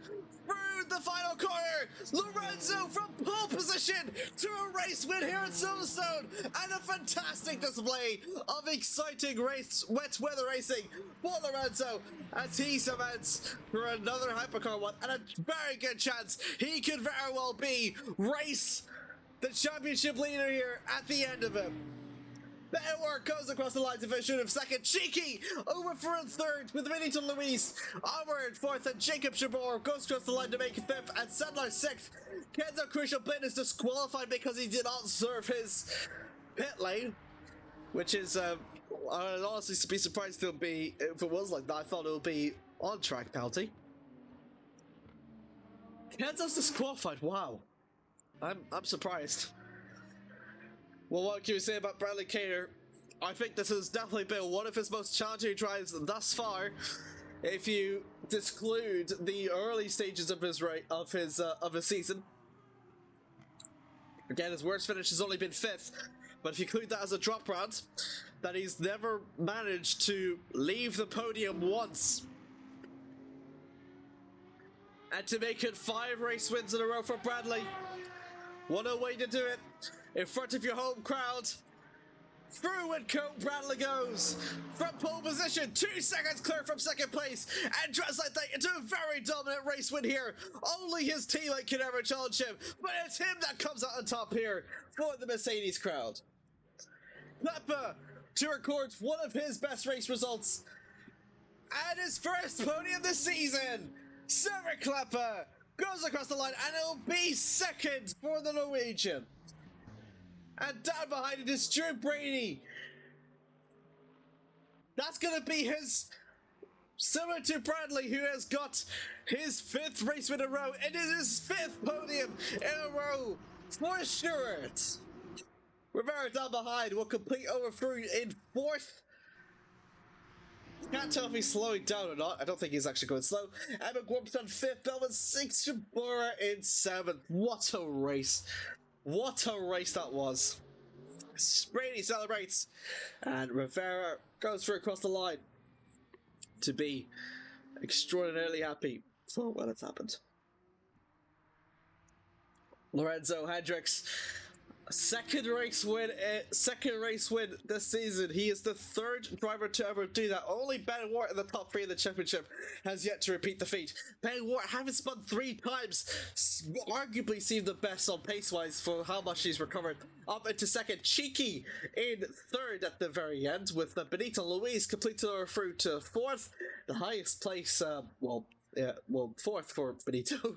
Jacob Shabor, 3rd and 5th with Yannick Sedler. A very good result for the Aston Martin home crowd. Kenzo Crucial Blin disqualified for not serving his driving penalty in time, with Ryan Ward, Andrew Taggart, Emil Arp, and Remington being the retirements of the hypercar class.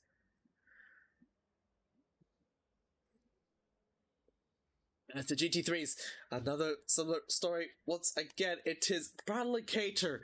5 race wins in a row for himself, and a way to do it in front of the British crowd.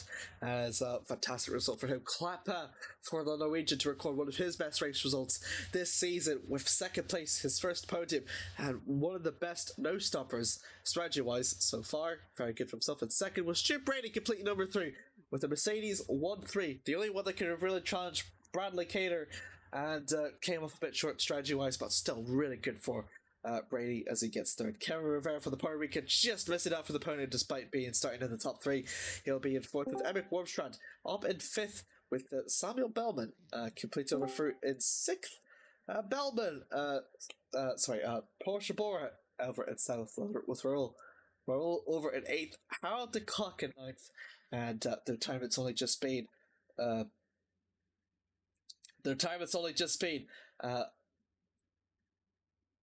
I thought I was going to say Brian Mass, but Brian Mass has been in retirement, along with, I think that might be it. Yes, that is it. Goodness me, what a race. I'm very tired. I am really tired. I was generally not expected to be a race as hectic as today was, but I have been I've been very impressed by what we have seen today. I think it's been very good to have witnessed the turn on Silverstone back here. So we will come over through to interviews in a very short while, as I just want to check who I have aboard. There I am. Oh goodness me, we have a lot. Alright, I'll first go over to Lorenzo. Over to you. Uh, your second race win in a row. How does it feel? Really realize it. It was so chaotic the whole race, with Kenzo and then Ben and then David also pushing back with the mediums, but then later on falling back. But yeah, I was really worried about the fuel, because I didn't know if I could do a no stop. But then yeah, eventually I pitted and then I saw Ben pit as well, and then I just drove it home. But yeah, conditions didn't make it better. Very tough qualifying. You just about came up on top though, about 2/10 clear from Kenzo, I believe. Ben War also almost looked to improve, but a final corner incident means that he can improve. Was that a very intense qualifying over from your position? How did it feel battling out with these three for the front place? It was, yeah, I didn't think I would be on pole position, as I really struggled in the wet. But yeah, I saw extremely wet conditions, so I did put wings on, uh, and yeah, eventually it worked out. And but yeah, it was the whole lap, the sector 1 and 2 were not that good, but then sector 3 I somehow found 4/10, and then yeah, I shot up into P1, which I really didn't expect. So yeah, it's a magical one. Um, very. I'm just trying to recover my thoughts because so much happened. Start of the race, you were in a battle with, I believe it was with Ben and with Kenzo, but I think later on in the early stages of the race, Ben spun and hit Kenzo, which made you largely uncontested. Um, but then Ben managed to find his way pace back up ahead, and then you two had a battle. And then also with your battle with, I believe it was Cheeky as well. He managed to briefly take the lead of the race. So, how did it feel in those battles with Ben, with Kenzo, and with Cheeky in your perspective? Yeah, it was very intense. The first battle, I tried to keep Kenzo behind, but yeah, suddenly we found ourselves 3 wide at one point, which ended up with a couple contact points.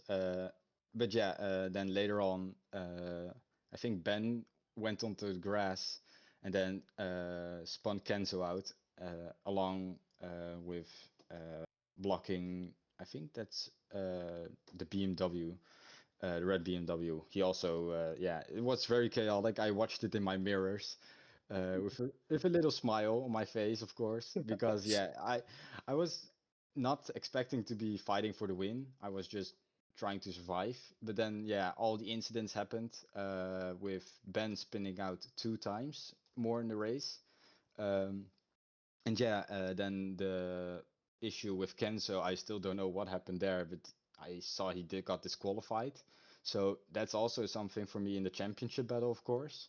Uh, and yeah, then later on with David, when he came up with the drier track, I didn't know what to do anymore because I thought the track would be dry the whole race from now on, and I would have to survive either on the wet or just box, lose a lot of time to David, and then having to push back on through. But yeah, it was such a chaotic race. I can barely remember a lot of it, like only the big points. You find yourself back into the championship lead. Well, I think the last time that I think you were in that position was halfway through the season, I believe. But you're very well now clear, I believe, as it stands. So, how does it feel now heading for the final few races with that advantage to your head? 20 points clear of Kenzo provisionally as it stands. I'm very scared, because yeah, I've never won a championship ever in sim racing. I've only battled for it once and I lost out. So for this to happen and have this advantage, it's unreal at the moment. But yeah, I've got a couple week tracks coming up. So yeah, it's either gonna be having to play survival mode or I just gotta up my game. But yeah, it's a really stressful one to be leading now. Massive congratulations on your second race win, Lorenzo, and extremely, extremely well deserved, incredibly well deserved, and best of luck for your championship pursuits for the rest of the season. Yeah, thank you very much, man. Cheeky, over to you. A very, very good race actually beneath the shadows.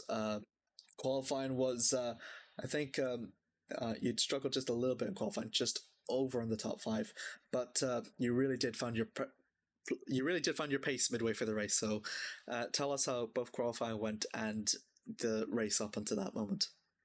Yeah, to be honest, I didn't really expect myself to be P5 in qualifying, because I just didn't have the pace. But I somehow got to P5. Then when we were on the grid, I saw a lot of people go on mediums. So I was like, okay, I have nothing to lose. I'm gonna go mediums. Um, at the start, it didn't really work, but when I saw the dry line, I knew that I will just have better pace for like probably 30 to 20 minutes, even though I was eating my tires. Uh, but then in the end, the heavier rain came back, so I had to pit for the wets. It was a very huge gamble that almost paid off. Did the weather forecast over in your perspective said anything about the upcoming rain, or was it like a blind card? Because I know you had your chips on to hoping it would continue to dry off. Hence why you managed to overtake Cheeky and hence you managed to overtake Ben and Lorenzo in only the span of a few corners, which I honestly thought was extraordinarily impressive. Yeah, to be honest, my forecast said that it's gonna be raining for the whole rain, but when we were on the grid, I saw that the track it's only slightly wet and Mm. that it's cloudy at that point, and I was like, I can either push at the start and then pit early for the wets, or push as much as I can, and then I will be like 30 seconds ahead of everyone. But yeah, it was neither of those. I mean, honestly, it was still a really, really good performance from your end. And even though you just almost, I think, I'm not sure what the situation is. Lorenzo's told me that uh, Kenzo has been disqualified, and that's because he didn't serve his speeded in pit lane penalty in time. So I'm not sure. I'm not sure what's like that at stands. But if it's true what we see about Kenzo, and I don't know what's happening with Ken, but you're provisionally. I think you're on the podium, I believe, if my maths are correct. And Yes. if I remember correctly, goodness me, I have to think long about this. It's your third podium. I believe it's your third podium. No, it's not your second podium. Your second actually in the second half of the season. So, is this a good show of sign that your fortunes have improved for the second half of the season? How do you feel with this momentum, second, fourth, and at worst third now heading into the last three races of the season? I mean, the next races I really loved, so I'm expecting really good results there. Uh, but to be honest, the last two races was really a big question of where I will get, because I couldn't really practice for those tracks. But Massive yeah, congratulations, though. Seriously, phenomenal drive. I think that was probably, in my personal opinion, it's been a very good drive on your end, and really should be proud of your fantastic driving. So, well done on the mediums, David. You did super impressive. thank you. Klepper, finally on to you to round off through because I don't think Bellman drived. Um, your first podium this season. How does it feel? Yeah, it is very nice. Didn't expect it coming into the race, and yeah,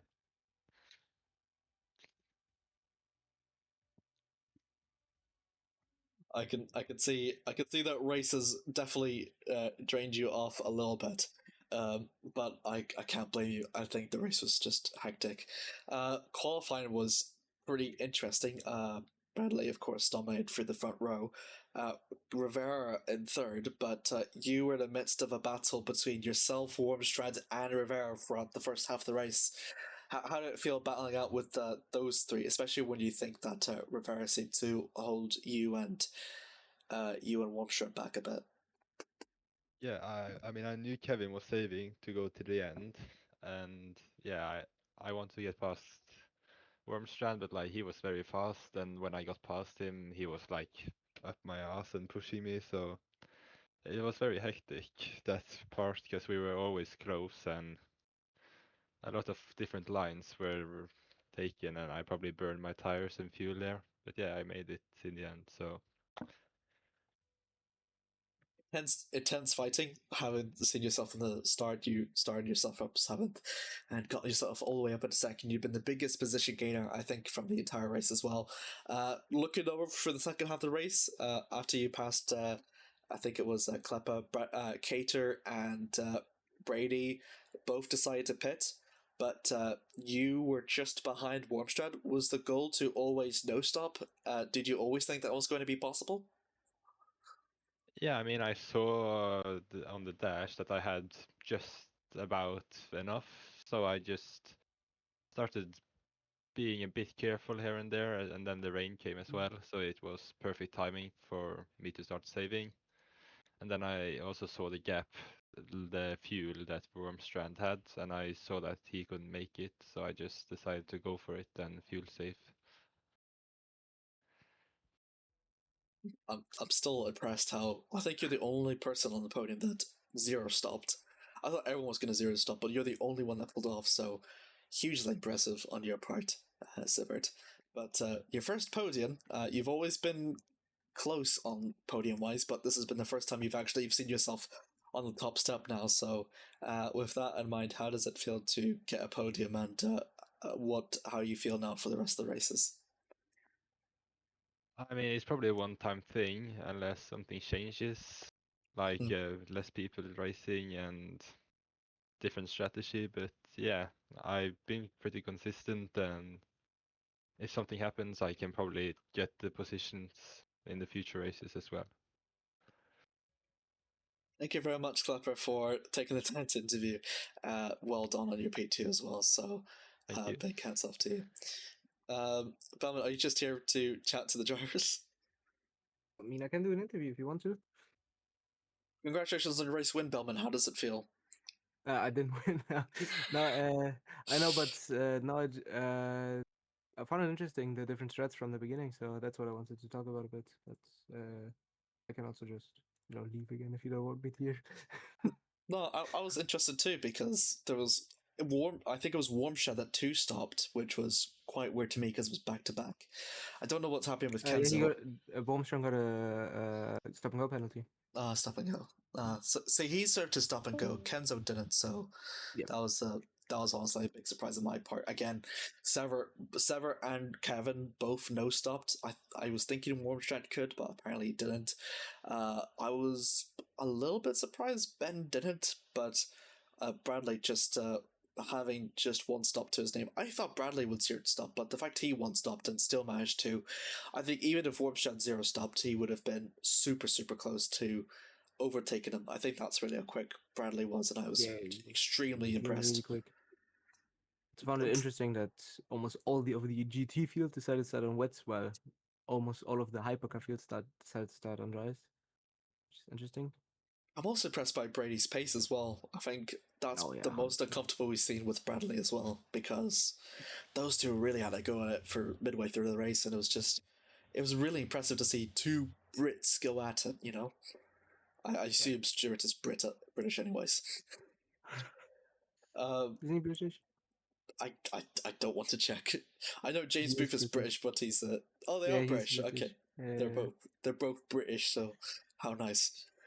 Which makes it all ironic that the hypercar was won by a Dutch person. Yeah. You're attending for the next 3 races, are you, Bellman? Yeah, I was also here this week, but with a different strategy at the end, it didn't work out. Had to go on wets again, and then finished P6. So was a decent result. Got fastest lap, and that's all that matters. Oh, I feel so bad. For some reason, I thought you didn't race. No, I'm so- don't worry. I was just really quiet because I was on the rise at the beginning, lost a lot of time, and then gained most of it back again. And then I lost all of the time again because I had to pit. I mean, you were honestly, it was a very good race though on your half though. The fact that you were that quiet, didn't fight anyone, and you still finished. Yeah. You still gained 2 places. I think was a true testament of how hectic this race was, because you were like underneath our noses this entire time, and you still gained places at the end. Yeah, I mean, most of my places were gained through pit stops. I could have had gone one warm strand, but I decided to take fuel when I took tires to play it safe, and that was the time that I've lost and to warm strand, so I could have gotten him. It's racing. Next time I learn, and next time I'll do better. I'm really excited to better. Still very good though. It's your second best race result this season, matched with round 2.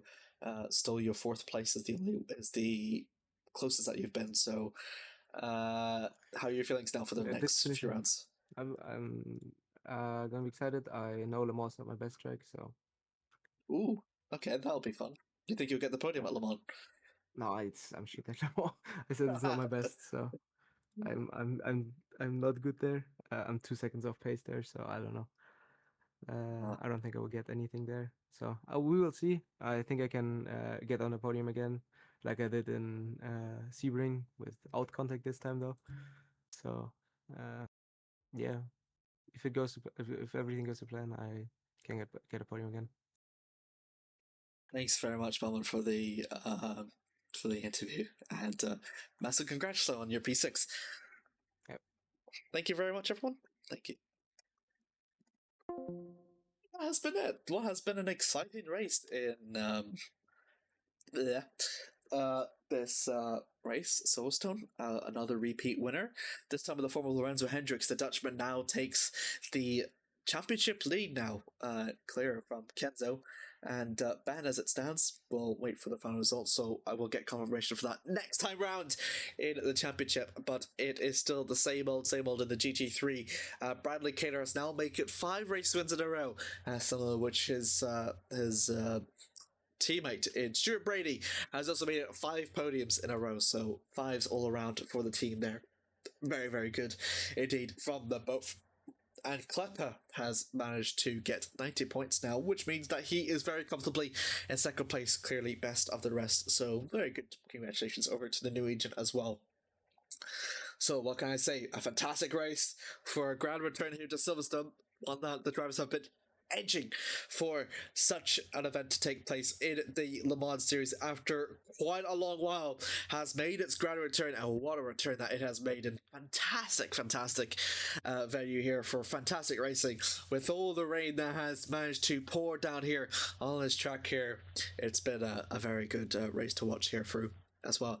24 hours of Le Mans is still ongoing at the Le Mans Ultimate splits, but until then, that's been us over here at the Phoenix Le Mans series. Round 7 has now come over to a conclusion, and that is us done here at the island of Great Britain.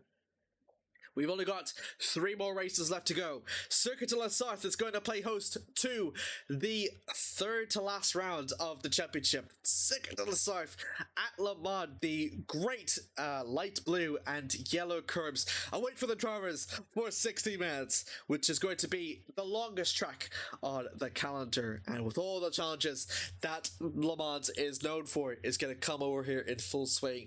It has been hectic before, once again, last season, is going to be no more different this season, with Portimao and Monza also lurking behind the shadows as they await to host their races in the championship. It is still anyone's guess to determine who will come out on top in the hypercars. Lorenzo Hendricks becomes one of the few in the standings to become a 2nd time race winner, and for Bradley Cater it is still 5 races in a row and he still seems relatively unmatched, but still this has been his closest challenge yet. We'll see you over at Circuit de la Sarthe over at France, but until then, I've been Amir Oates. Thank you very much for watching. I gladly hope that you enjoyed the race as much as I did, and thank you very much to all the drivers that have competed then. to have competed here. But until then, goodbye.